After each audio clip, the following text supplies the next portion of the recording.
بسم الله الرحمن الرحيم ولا تحسبن الذين قتلوا في سبيل الله أمواتا بل أحياء عند ربهم يرزقون صلوات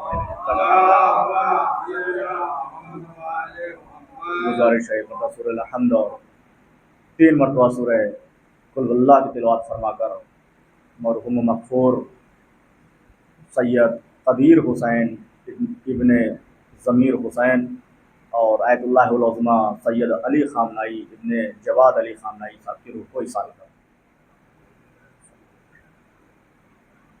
صلوات علیہ کا محمد وعلیہ اللہم صلی علی عزیزان محترم بزرگان ملت ماتمداران سید الشہداء صبران اسیران کربلا، کیونکہ مسلسل آپ مجلسوں کو سماعت فرما رہے ہیں، ماہ اذاں میں مجلسیں سنی اور ایام جو دن بدن گزر رہے ہیں ماشاءاللہ والحمدللہ، ایک سے ایک پڑھنے والے، مولا کا ذکر کرنے والے نظر آ رہے ہیں، اور سب کی فکر یہ ہوتی ہے کہ جتنا ہو سکے اپنے اعتبار سے مولا کا ذکر کر لیا جائے، کیونکہ یہ واحد ذکر ہے۔ دیکھیے، 2 ہی ذکر ہے جو ثواب کا درجہ رکھتا ہے، یا تو تلاوت قرآن ثواب کا درجہ رکھتا ہے یا اہل بیت کا ذکر ثواب کا درجہ رکھتا ہے، یعنی 2 ہی ذکر ہیں، اس کے علاوہ کوئی اور ذکر نہیں ہے۔ آپ کہیں گے اللہ کا ذکر، تو صاحب اللہ ہی کا ذکر تو قرآن ہے، لہذا قرآن اللہ کا ذکر ہے، یعنی قرآن کی تلاوت بھی ثواب ہے اور اہل بیت کا ذکر بھی ثواب ہے۔ 2 ہی ذکر لائق ثواب بیان کیے گئے ہیں۔ اس کے علاوہ دنیا کا کوئی بھی ذکر ہو، انسان کرتا رہے، گھنٹوں بیٹھ کے باتیں کرتا رہے، وہ باتیں رہ جائیں گی لیکن وہ ثواب میں شریک نہ ہوں گی۔ یہی وجہ ہے کہ مجلس امام حسین ایک واحد درسگاہ ہے جہاں دونوں ذکر سے انسان استفادہ اٹھاتا ہے۔ دونوں ذکر سے کیسے؟ کہا کہ سب سے پہلے آیت قرآنی کو سنتا ہے اور پڑھتا ہے، آیت قرآنی سے استفادہ اٹھاتا ہے، آیت قرآنی کو سماعت کر کے ثواب حاصل کرتا ہے۔ اس کے بعد دوسرا استفادہ اہل بیت کے ذکر کو سن کر اور اہل بیت کے ذکر کو سامنے رکھ کر، اہل بیت کے ذکر کو کر کے انسان ثواب حاصل کرتا ہے۔ یعنی 2 طریقے کا ثواب ہے، ایک قرآن کی تلاوت کا ثواب، دوسرا اہل بیت کے ذکر کا ثواب۔ دونوں ثواب اپنی جگہ پر ہیں، اس میں کوئی اختلاف نہیں ہے کہ اس کا ثواب زیادہ ہے یا اس کا ثواب کم ہے، نہیں، دونوں اپنی جگہ پر یکجوٹ نظر آتے ہیں، کیونکہ جیسے کعبہ ہے، مسجد مسجد ہے، تو لہذا دونوں کا مقابلہ کرنا یہ درست نہیں ہوتا۔ تو یہ 2 چیزیں ہیں، ذکر اہل بیت اور خدا کا ذکر، یہی 2 چیزیں ہیں جو انسان کے زندگی کے لیے باعث تکمیل ثابت ہوتے ہیں۔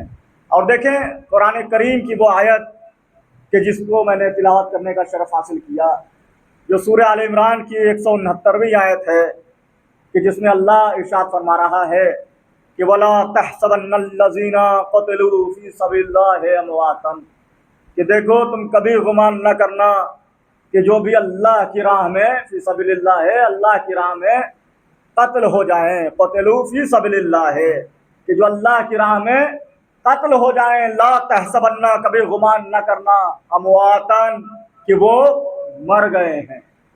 یہ قرآن انسان کے ذہن کو کہاں لے کر جا رہا ہے؟ ولا تحسبن الذین قتلوا فی سبیل اللہ امواتن، کہ جو بھی اللہ کی راہ میں قتل ہو جائے، جو بھی اللہ کی راہ میں اس دنیا سے چلا جائے، جو بھی اللہ کی راہ میں شہید ہو جائے، تو اسے مردہ نہ کہنا، امواتن، اسے مرا ہوا نہ کہنا۔ کیا کہوں؟ کہا بل احیاء، بلکہ وہ زندہ ہے، عند ربہم یرزقون، اور اپنے رب کی جانب سے رزق حاصل کر رہے ہیں۔ بھائی زندہ بھی ہیں اور اپنے رب کی جانب سے رزق حاصل کر رہے ہیں۔ قرآن کیا بتانا چاہ رہا ہے؟ قرآن کیا سمجھانا چاہ رہا ہے؟ شاید قرآن یہی تو بتا رہا ہے نا کہ تم جسے زندگی سمجھتے ہو اور تم جسے مردہ ہو جانا سمجھتے ہو، وہ میری نگاہ میں وہ زندگی نہیں ہے، میری نگاہ میں وہ مردہ نہیں ہے، کیونکہ تم زندگی سمجھتے ہو سانس لینے کو، تم زندگی سمجھتے ہو کھانے کو، تم زندگی سمجھتے ہو پینے کو، بھائی تم زندگی سمجھتے ہو چلنے کو، تم زندگی سمجھتے ہو آرام کرنے کو، لیکن میری نگاہ میں زندگی کا معنی چلنا نہیں ہے، زندگی کے معنی آرام کرنا نہیں ہے، زندگی کا مطلب سانسیں لینا نہیں ہے، زندگی کا مطلب دیکھیں حدیثوں میں ہے نا کہ بہت سارے ایسے ہیں جو چلتی پھرتی لاشیں نظر آ رہی ہیں، یعنی بظاہر زندہ تو ہے لیکن اللہ کی نگاہ میں وہ لاش ہے، یعنی وہ مردہ ہے۔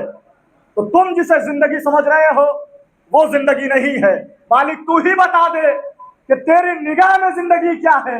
تو اللہ نے آواز دی کہ میری نگاہ میں زندگی وہ ہے کہ جو میری راہ میں قتل ہو جائے۔ توجہ رکھیے گا، جو میری راہ میں، یعنی جو میں نے راہ بتائی تھی، جو میں نے راستہ بتایا تھا، جو میں نے صراط بتایا تھا، اس راستے پہ چلتا ہوا اس دنیا سے چلا جائے، قتل ہو جائے، تو اسے مردہ نہ کہنا، بل احیاء، بلکہ وہ زندہ ہے، عند ربہم یرزقون، اور اپنے رب کی طرف سے رزق حاصل کر رہے ہیں۔ اللہ نے پورا پیغام دیا ہے انسانوں کو، مسلمانوں کو، کہ تم کبھی گمان نہ کرنا کہ وہ اس دنیا سے چلے گئے جو قتل ہو گئے میری راہ میں، اس لیے کہ دنیا کیا سمجھ رہی ہے؟ دنیا تو یہی سمجھ رہی ہے نا کہ ایک آیت اللہ تھے علی خامنائی، اور جس کا نام سن کر کم سے کم 2 ملک تو لرزتا ہی ہے، امریکہ اور اسرائیل تو کم سے کم لرزتا ہوا نظر آتا ہے، پاورفل ملک ہے، لیکن آپ دیکھیے ایک بوڑھے شخص سے کانپ رہا ہے، لرز رہا ہے، ڈر رہا ہے، وجہ کیا ہے؟ آپ توجہ فرمائیے نا کہ قرآن کی آیت بتائے گی کہ وجہ کیا ہے۔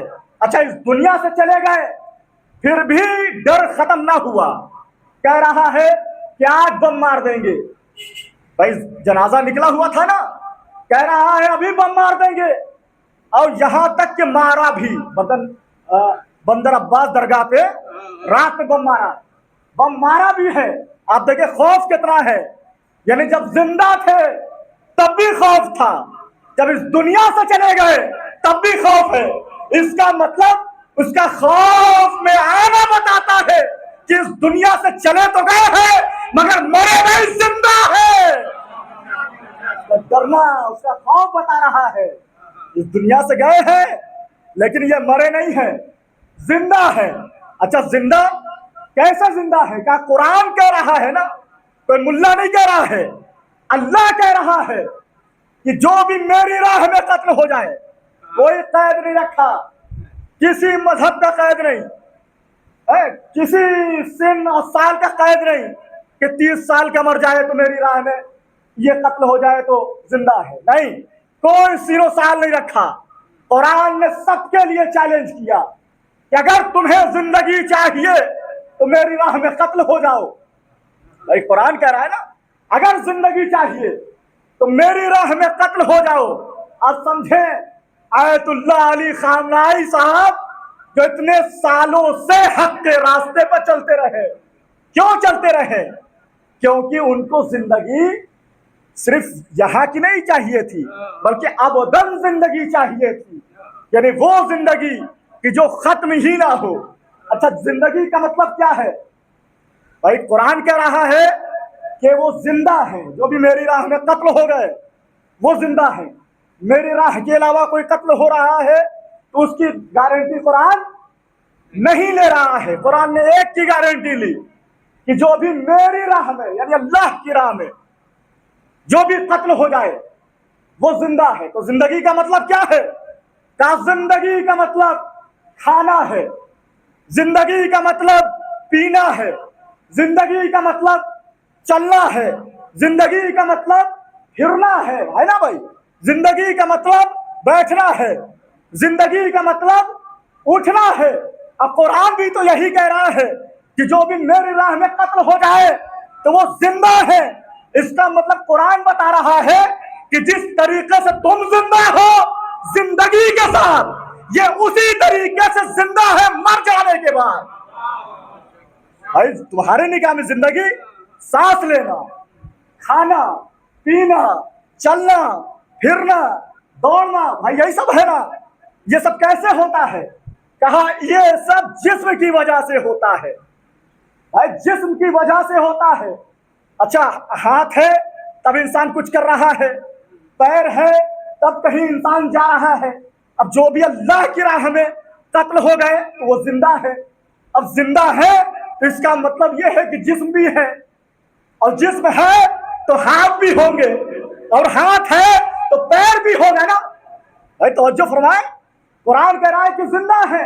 اچھا یہی وجہ ہے کہ قرآن میں صرف قرآن یہی نہیں رکا کہ لا تحسبن الذین قتلوا فی سبیل اللہ امواتا، کہ جو بھی میری راہ میں قتل ہو گئے انہیں مردہ نہ کہنا، بل احیاء، بلکہ وہ زندہ ہے. عند ربہم یرزقون، زندگی کو رزق سے ملا دیا ہے. زندگی کو بھی رکھا اور رزق کو بھی رکھا، رزق بھی پا رہے ہیں. میں کہوں گا اے پروردگار، اگر تو نے زندگی رکھا، لفظ حیات رکھا، تو لفظ رزق کیوں رکھا؟ کیونکہ جو بھی زندہ ہوگا وہ رزق کے ساتھ زندہ ہوگا نا. جو بھی زندہ ہوگا وہ رزق کے ساتھ زندہ ہوگا. اے میرے معبود، اگر تو نے لفظ حیات رکھ دیا تو لفظ رزق کیوں رکھا؟ عجب نہیں اللہ آواز دے کہ میں مسلمانوں کو سمجھانا چاہتا ہوں کہ یہ کمبخت کل کہہ دیں گے کہ زندہ ہے مگر ذکر کی شکل میں، زندہ ہے مگر فکر کی شکل میں. میں نے لفظ رزق رکھ کے بتایا کہ یہ زندہ ہے جسم کی شکل میں. رزق رکھا. رزق کی ضرورت کسے ہوتی ہے؟ جس کے پاس بدن ہوتا ہے. بھائی بدن ہی کو تو ضرورت ہے رزق کی. تو اللہ بتا رہا ہے یہ صرف زندہ نہیں ہے، زندہ ہے رزق کے ساتھ زندہ ہے. یعنی ایسا زندہ ہے کہ وہ کھا بھی رہے ہیں، وہ پی بھی رہے ہیں، وہ چل بھی رہے ہیں. اب سمجھے؟ اب سمجھ میں آیا نا کہ ہم جو آج مولا علی کو یا علی مدد کہتے ہیں، مولا علی کو بلاتے ہیں، تو اب مت کہنا کہ بلاؤ گے تو آئیں گے کیسے، مانگو گے تو دیں گے کیسے. اب تو کہنے کی ضرورت نہیں ہے کہ وہ زندہ ہے، اور زندہ ہے تو جسم کے ساتھ زندہ ہے. تو اب سوال نہیں ہے کہ بلاؤ گے تو آئیں گے کیسے، مانگو گے تو عطا کیسے کریں گے. نہیں، قرآن کہہ رہا ہے کہ جس طریقے سے تم زندہ ہو اپنی زندگی کے ساتھ، جو میری راہ میں قتل ہو گئے وہ بھی زندہ ہے مر جانے کے بعد. کمال دیکھیں، مر جانے کے بعد وہ زندہ ہے. اب ایسا زندہ ہے کہ لوگ سب یہی سمجھ رہے تھے، یزیدی فکر والے، چاہے امریکہ ہو یا اسرائیل ہو یا دیگر منافقین جو ملک موجود ہیں، عرب کنٹریز، جتنے بھی لوگ ہیں سب یہی سمجھ رہے تھے کہ صاحب بم مار دو، بارود مار دو، میزائل مار دو، ڈرون مار دو، ختم ہو جائیں گے، وجود ختم ہو جائے گا. کم بختوں کو پتہ ہی نہیں ہے کہ ہم کبھی بم سے نہ ڈرے ہیں نہ ڈریں گے. بھائی ہم نہ میزائل سے کبھی مرے ہیں نہ مریں گے. تم ظاہراً تھوڑی دیر کے لیے یہ سمجھ جاؤ گے کہ یہ ختم ہو گئے، لیکن وہ ہمیشہ پردے غیبت سے حفاظت کرتے رہیں گے، پردے غیبت سے حفاظت کرتے رہیں گے. تو ہماری نگاہ میں مر جانا، ہماری نگاہ میں موت وہ نہیں ہے کہ انسان قتل ہو گیا اور فنا ہو گیا. ہمارے نگاہ میں لفظ موت، موت اس چیز کا نام ہے کہ انسان ایک جگہ سے دوسری جگہ منتقل ہو جاتا ہے. جیسے آپ یہاں آئے ہیں، یہاں سے آپ پھر گھر چلے جائیں گے.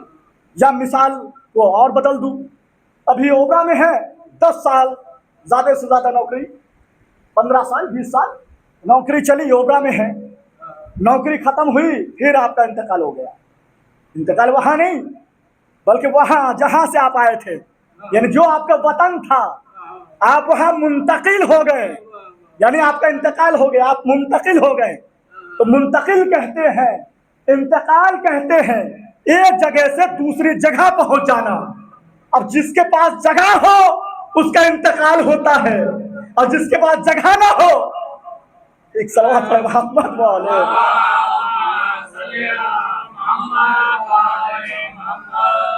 نعرہ تکبیر، نعرہ رسالت، نعرہ رسالت، نعرہ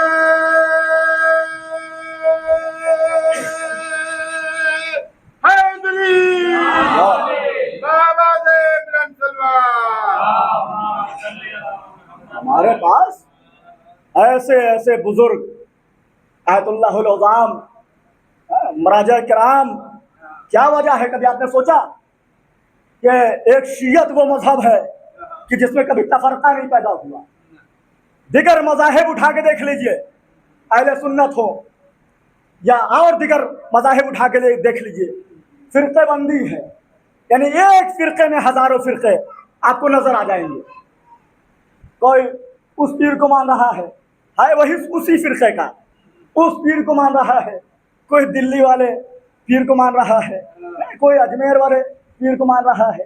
یعنی ہے اسی فرقے کے, لیکن ماننے والے اس میں اختلاف موجود ہے. ایک واحد فرقہ ہے شیعت کہ جس میں تفرقہ نہیں پایا جاتا. آپ بتائیے کیوں نہیں پایا جاتا؟ سب سے بڑی وجہ یہ ہے کہ ہمارے پاس جو طاقت ہے وہ کسی اور مذہب کے پاس طاقت نہیں ہے جو ہمارے پاس طاقت ہے. کیونکہ اس کے لیے بھی بہت ریسرچ ہوا ہے کہ سب لوگ جو ہے تفرقہ پیدا ہو جاتا ہے, لیکن ان میں کبھی تفرقہ نہیں پایا جاتا, سب ایک ڈائریکشن پہ چلتے ہیں. وجہ کیا ہے؟ تو جب میٹنگ ہوئی, کانفرنس ہوا اور بڑے بڑے لوگوں کو وہاں بلایا گیا, کیونکہ امریکہ ہو یا اسرائیل ہو یا عرب کنٹریز ہو, یہ سب لطف پکڑتے ہیں کہ کیسے ان کو دبایا جائے, کیسے اختلاف پیدا کیا جائے. بہت پروپیگنڈا شروع سے ہی ہوتا چلا رہا ہے. تو میٹنگ جو ہے اسی لیے ہوا تھا کہ کیا وجہ ہے کہ ان کو جتنا دباؤ یہ دبتے ہی نہیں ہیں. تو اس میں جو ہے نظریہ لوگوں نے پیش کیا کہ ان کے پاس جو سب سے بڑا پاور ہے وہ مراجع کرام کا پاور ہے. سب سے بڑا سپورٹ جو ہے ان کے پاس مراجع کرام کا سپورٹ ہے. یہ اتنا بڑا سپورٹ ہے کہ اگر یہ کہہ دیں, اگر ایک فتویٰ دے دیں تو سارے لوگ مانتے ہوئے نظر آئیں گے. جتنی شیعت ہے سارے لوگ ایک پلیٹ فارم پر کھڑے ہوئے نظر آئیں گے. اگر یقین نہ آئے تو عید کا جب چاند نمودار ہو تو دیکھ لیجئے گا. اگر ان کے آیت اللہ کہہ دے کہ چاند ہو گیا تو پوری دنیا عید نہ منائے, لیکن شیعہ عید منائیں گے. کیوں ہے اتنا پاور فل؟ کسی مذہب کا, کسی ملت کا جو ہے آیت اللہ نہیں ہوا, مولوی نہیں ہوا, کسی کی جرت نہیں ہوئی, کوئی عالم اتنا پاورفل نہیں ہوا. کوئی کچھ کہتا ہے, کوئی شکایت کر دیتا ہے, لیکن جتنے بھی مراجع کرام ہیں, اچھا کمال دیکھیں کہ مراجع کرام ایک تو نہیں ہے نا, ہزاروں کی تعداد میں مراجع کرام ہیں. لیکن کبھی آپ نے اختلاف دیکھا کہ ایک نے دوسرے کی برائی کر دی ہو؟ یہاں تک کہ اگر کسی نے حالت کو دیکھ کر اس حالت کے اعتبار سے, اس نظریے کے اعتبار سے, اس زمانے کے اعتبار سے اگر کسی نے فتویٰ دیا, جیسے آیت اللہ خامنہ صاحب کا فتویٰ تھا کہ تما زنجیر نہ کرو, ہے نا, اب وہ کس لیے دیا گیا, کس مناسبت سے دیا گیا, کس کے لیے دیا گیا, وہ بہتر جانتے ہیں. جیسے ہی فتویٰ دیا دوسرے کوئی کسی مرجع نے بھی ان کے فتوے کی رد نہیں کی. اگر وہ چاہتے فوراً رد کر دیتے, لیکن نہیں. کیا تھا؟ یہ اتحاد دکھانا تھا, خاموشی. ایک نے کہہ دیا اب ہم خاموش ہیں. کیوں؟ کہ جو ان کے فتوے پر عمل کر رہا ہے وہ ان کی بات مان لے. یعنی کوئی اختلاف نہیں ہے, مراجع کرام میں بھی کوئی اختلاف نہیں ہے, اور شیعت جو ہے ایک پلیٹ فارم پہ چل رہی ہے. تو انہوں نے بتایا کہ ان کے پاس سب سے بڑی جو طاقت ہے وہ مراجع کرام کی طاقت ہے. تو کہا کہ ان کو کیسے توڑا جائے؟ کہا کہ یہ ایسی طاقت ہے کہ ٹوٹنے والی نہیں ہے. انہیں درہم دے دو, دینار دے دو, کچھ بھی کر لو, یہ بکنے والے نہیں ہیں. یعنی جتنے مراجع کرام ہیں, جتنے آیت اللہ اعظام ہیں, یہ کبھی بکنے والے نہیں ہیں. کہا کیوں؟ کہا کہ ان کے پاس جو سپورٹ ہے وہ دو چیز کا سپورٹ ہے. کہا وہ کیا؟ کہا کہ ایک فضائل عالی یعنی مولا کائنات کے فضائل ان کے پاس ہیں، اور ایک ہے مولا حسین کی کے مصائب، ہے مولا حسین کے مصائب۔ یہ مصائب کبھی ان کو جو ہے دبنے نہیں دیتے، اور مولا کائنات کی وہ ہستی ہے کہ کبھی بھی ان کو اس موڑ پر ان سے کبھی بھی کوئی بات نہیں کر سکتا۔ تو وہاں بات پیش ہوئی۔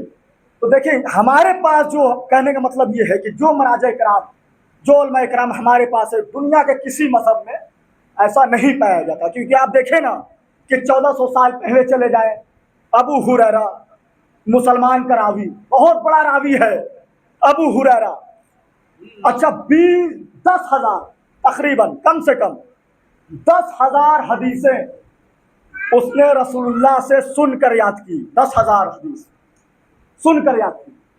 اچھا لوگوں نے بتایا کہ یہ جو ابو ہریرہ تھا یہ پہلے ایسا نہیں تھا، بھائی فتح مکہ کے بعد یہ مسلمان ہوا، یعنی فتح مکہ سے پہلے اسے پتہ ہی نہیں تھا کہ میرا خالق بت ہے کہ اللہ ہے۔